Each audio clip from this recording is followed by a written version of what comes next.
గుర్తుందిగా ఇప్పుడే గుంపులో గోవింద లెక్క చేస్తే కొంచెం ప్లాన్ మనం వర్కౌట్ అవుతుంది. నైట్ మాట్లాడుకుని మొత్తం ఇన్నోగా. అవునండి అవునండి, ప్లాన్ ఓకే, కానీ మీ ఇక్కడ అల్లార్జున్ ఇంటి మీద అటాక్ చేస్తే మరి రాజకీయంగా జీవితం మీద ఎఫెక్ట్ పడుతుంది కానీ ఇబ్బంది అవుతుంది కదా. మళ్ళీ అట్లా మాట్లాడితే మహేష్, మనం నైట్ ఏం మాట్లాడుకున్నాం? నీకు పొలిటికల్ గా ఎలాంటి ఇబ్బంది వచ్చినా గానీ బీఆర్ఎస్ పార్టీ నీకు అండగా ఉంటది. అన్న గుర్తుపెట్టుకో ఇది మాత్రం. అది లైఫ్ లాంగ్ కాదన్నా, నీకు అండగా ఉంటది. సరే మీరు చెప్పారు మంచిగానే ఉంటుంది కానీ ఇప్పుడు అల్లార్జున్ ఇంటి మీద అటాక్ చేస్తాం, తర్వాత కేసులు అవుతాయి, మళ్ళీ కోర్టు చుట్టూ తిరగాలి కదా అన్న, ఇబ్బంది అవుతుంది కదా. మహేష్ క్లియర్ గా నువ్వు నైట్ చెప్పినా ఇప్పుడు చెప్తాను. నీకు పొలిటికల్ గానీ, లీగల్ గానీ, ఫైనాన్షియల్ గానీ ఎలాంటి ఇబ్బంది వచ్చినా గానీ రావణ చూసుకుంటాడు. మీరు నలుగురు పోయి అటాక్ చేయరు, వాళ్ళు కూడా వాళ్ళ సైడ్ కూడా నలుగురు వచ్చి మీ మీద అటాక్ చేసినట్టు చేస్తారు.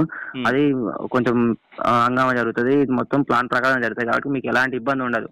ఏమైనా ఇబ్బంది ఉన్నా కానీ అవసరమైతే సుప్రీంకోర్టు లాయర్ని పెట్టి కూడా వాదిస్తానికి సిద్ధంగా ఉన్నాం.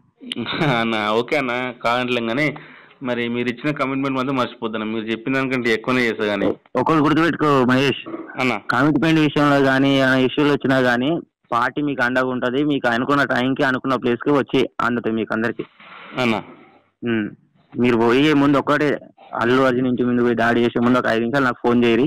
మేము మీడియాకు సమాచారం ఇస్తాం. అది సోషల్ మెయిన్ మీడియాలో మొత్తం వైరల్ అవుతుంది.